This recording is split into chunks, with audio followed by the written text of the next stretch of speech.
I'm loving this conversation, but I think you're still like only 20 years old at this point. Yeah, I know, right?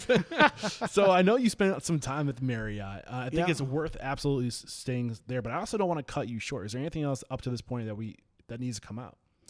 No, I think, college was a good experience. I learned a lot. Like I said, I did, I worked everywhere I could work. And I graduated. I ended up getting a hospitality degree from FIU after Johnson & Wales. So I did 2 years there. And then I came back home and back to D.C. and started looking for a job. And my first job out of college was at the World Bank. Worked a couple shifts at the country club for a while just to keep some food on the table.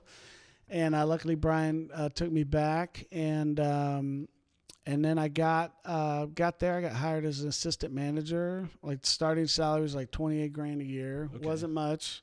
That's great in the mid 90s. Yeah, right? It wasn't too bad. And then about a month and a half after I was there, the chef got promoted to a GM at another place.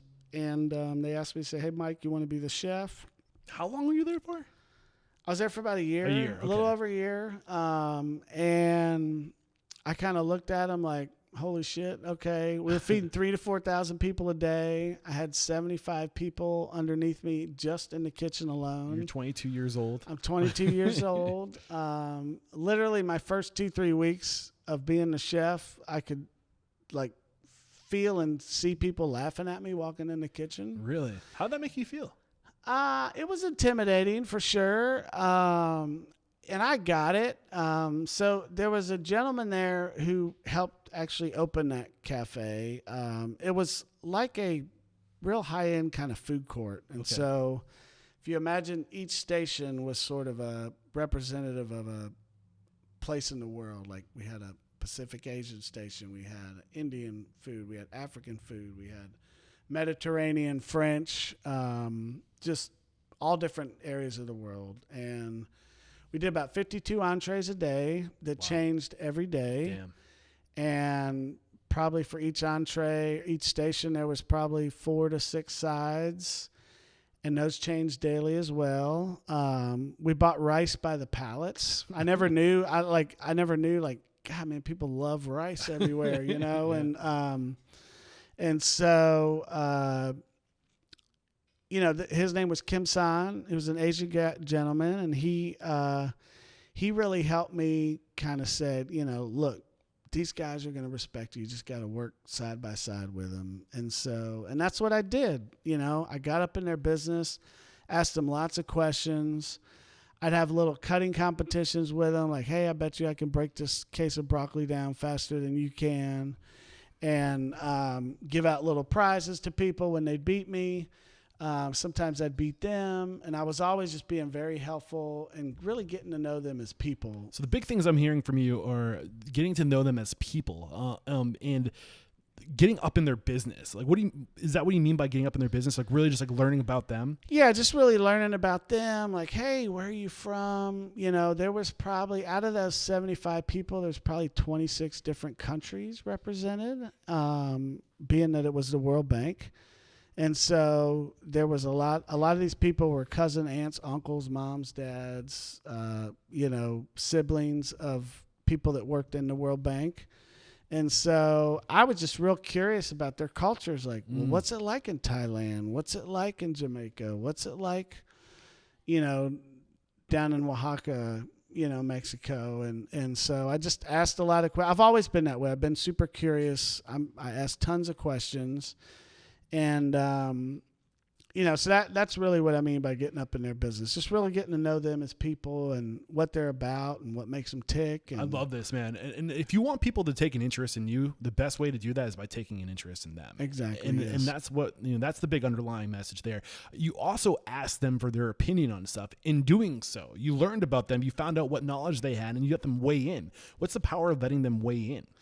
Well, so, it's funny you mentioned that. So about a month and a half after I was the chef, they came to me and said, hey, Mike, we want you to redo the menu. And I was like, holy shit. Like, what do I know about African food, right? I mean, it was kind of on autopilot at that point.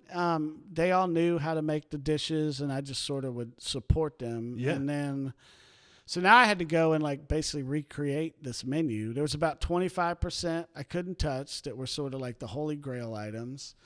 But I changed about 75% of the menu, and if you can imagine, that's a lot of food to have to come up with. You had to lean on your team. How else would you have done it? That's a lot to do for one person. Yeah, and so I would ask them like, hey man, if I want to make really good pad thai, like, what do you use? Like, I got these cookbooks. I know you're not putting. I know they don't use soy sauce for that. Like, that's more Japanese, or whatever. Whatever the case, like what makes a great Ethiopian dish? Like, what are the chilies you use? I know it's not cayenne pepper, or maybe you do use it. I don't know. Like, what do y'all use over there? And so really, that helped me sort of, lean on them.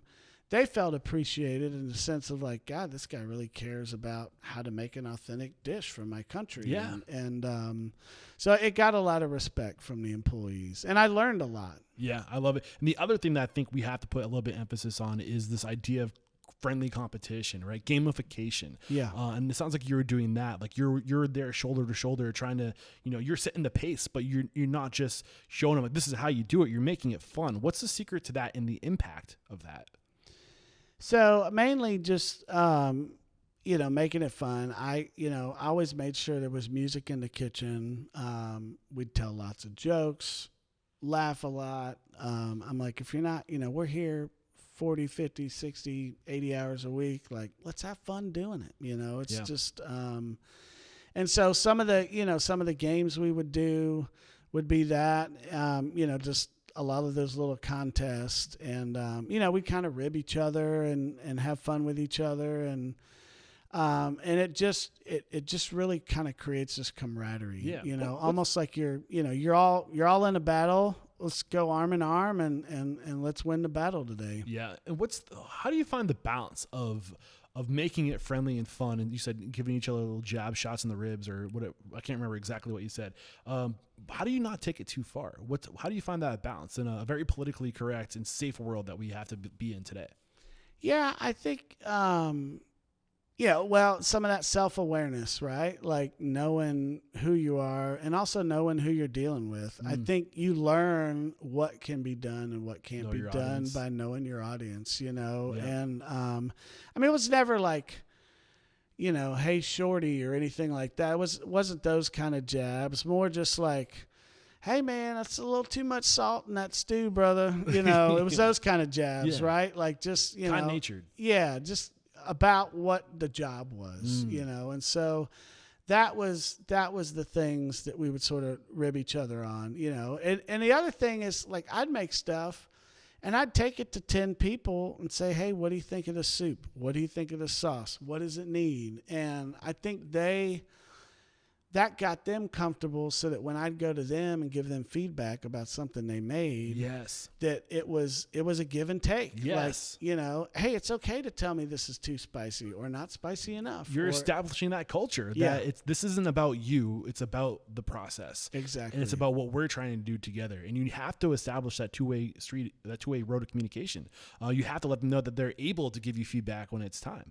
Thank you for watching. And if you enjoyed today's video, please like, share, subscribe, and hit that bell icon. And don't forget, there's a complete archive of every episode at restaurantunstoppable.com. Peace.